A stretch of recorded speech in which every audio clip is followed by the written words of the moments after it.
This week's coffee is going to be Costa Rica Finca de Licho.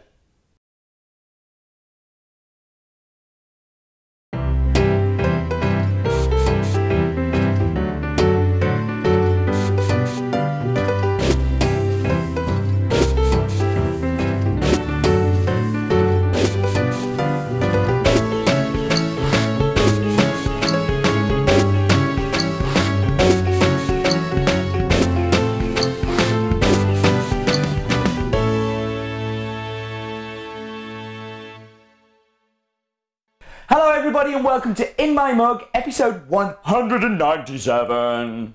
Stop singing. On Monday the 20th of August 2012. And today I get to share with you the first of the new Costa Ricas. I've added a heap of others on as well, so this is kind of like one of many, and this is work from back in January that's taken kind of all this time to get here. But I'm starting with probably my favourite and definitely the one we've worked with the longest. It's an old favourite called Costa Rica Finca de Licho, a coffee that we first bought from the Cup of Excellence back in 2007, where it finished 4th. And now this is the 5th year of us buying it, and super proud to offer it.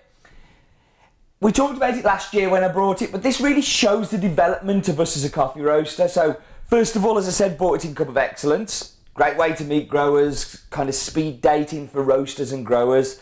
Then we bought it through our import broker who we asked to bring it in because at the time, super small coffee buyer, and they helped us bring that coffee. But then last year I went out to the farm, did the deal on the farm with the brothers as a direct trade agreement. So although I don't like the term direct trade, and there's going to be more in that in the coming weeks, but it was an agreement there on the farm to buy it through them and to take it in a more direct way. So I love the fact that I walked onto this farm and said, like, how much do you want? And they said they wanted this much, and then a little bit of backwards and forwards. They came back to me, we shook hands. I jumped in a 4x4 that I was with the exporter, and we drove away, and it was done. Superb way to do coffee business, I think. Very little hassle. It was done in minutes, and everybody was happy. So it's grown in the region of Naranjo, which is in the Cordelis corridor in the Western Valley. And he's owned by a group of brothers who are called the Aguilera brothers, sorry. Christine Aguilera, yeah, not related. It's cultivated at an altitude of 1,500 metres above sea levels and is a Villa Sarchi varietal with a little bit of Caturra, around about 30%. So this is what they call a honey processed coffee, which for me really should be called pulp natural. But it's a part where the fruit is removed from the seed, the coffee bean, and then is left to dry with the mucilage on. The main difference here is not using much water. The mucilage kind of sticks to the bean, and it's a very dry way of pulping. Now this is pretty important in Costa Rica, and particularly in Naranjo, as water is in a limited supply and is a fairly rare commodity. So this is something that they do because they have to, not because it's cool and trendy. There are a lot of growers in Costa Rica that are doing this because it is cool and trendy. And it's dangerous because the risk of over-fermentation of the seed in this method is huge, and you can end up with a pretty repulsive cup. But the upside is you can also end up with some cup that is particularly sweet and smooth and has those lovely properties that you would expect those fruit sugars to leave on the bean. And the great thing is that the Aguilera brothers are some of the most skilled and clever people I have seen using this honey process method, and I'm salivating at the thought of being able to taste it. But before we do that, we should talk about numbers. So the farm is called Finca de Licho. It is owned by a group of brothers, which is the Aguilera family.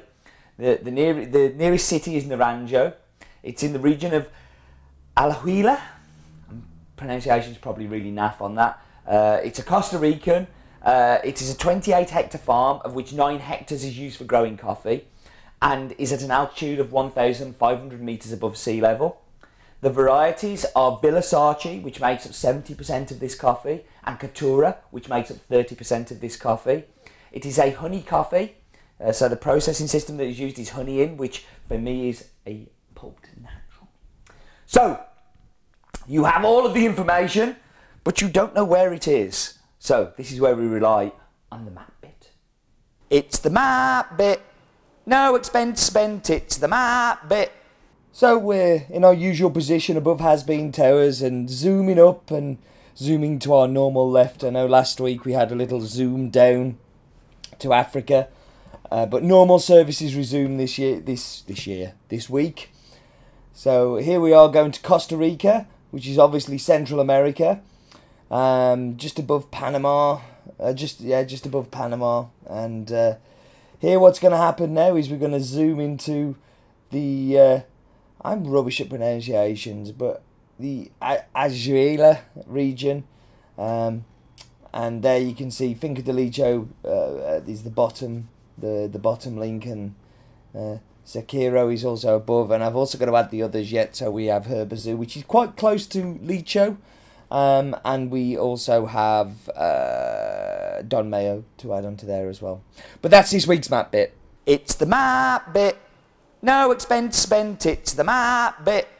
So now you know where it is. It's time for the Wheel of Death, and this week it's going to be the AeroPress. And it's a while since I've done one of these, and it's also a good time to remind you about our AeroPress brew guide that you should go take a look at the link here. But the AeroPress is a great way of brewing coffee. Very cheap, very accessible, very easy to use, and very good for when you're travelling. So, time to whack you on pause, go make delicious drinks, and I will be back with you in just a second. And we're back. So, straight into the espresso. Now, the predominant thing I'm smelling on the espresso, and I don't know if this, in fact, let me drink first. Now, I don't know if this is because of the process, and I'm kind of linking the two together, but I have cooked it blind, and I've also found this. On the aroma, I smell honey, and I smell bees' honey. And then, on the taste, on the front end, I taste honey. So, you also get is this acidity, which the best I can put it to is a raspberry-like acidity. I've always had this coffee down as a raspberry kind of flavour in there, and I know lots of you have agreed in the past too. So, snozzer in the bowl time. And again, I can smell this honey. I hate it. I wish it wasn't a honey process, because maybe I wouldn't be, I'd be more convinced that it is there, but there is a delicious honey on there. So, time for milk. I've used a bucket of a cup. I don't know why we have this one, but I don't know if you can see, but I haven't filled it. I stopped.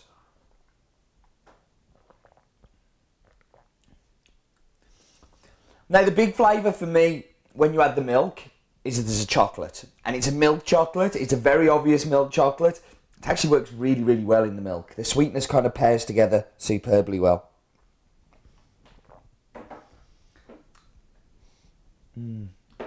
That honey is definitely there. So I made the AeroPress. I used my AeroPress brewing guide. So 17 grams of coffee, around about 3/4 full.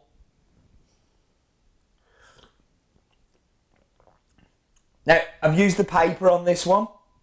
There's a reason for that. I tend to prefer the paper. I think you get a much cleaner cup. But I've also, and if those who don't know, you can get a metal filter for the AeroPress. The raspberry is huge in this. There is it's big raspberry, and that's the predominant flavour for sure in this brewed, all the way through. There's a little hint of chocolate, there's a little hint of honey, but in the middle is a big raspberry. And not the raspberry, but the fruit raspberry. So, let's talk about the numbers. Farm is called Costa Rica, Finca de Licho. Nearest city is Naranjo. It's in the region of Alajuela. It is Costa Rican. It is 28 hectare farm, of which 9 hectares is coffee. It's Villa Sarchi 70%, Catura 30%. It's an altitude of 1500 meters. It is a honey processed coffee, which really is a pulp natural, and I think you'll find it's delicious. I like it very much. So, great to see it back. Great to see the Costas back. We'll be seeing more of them in the future. I am sure of that. Time to wrap up. Do remember, life is too short for bad coffee.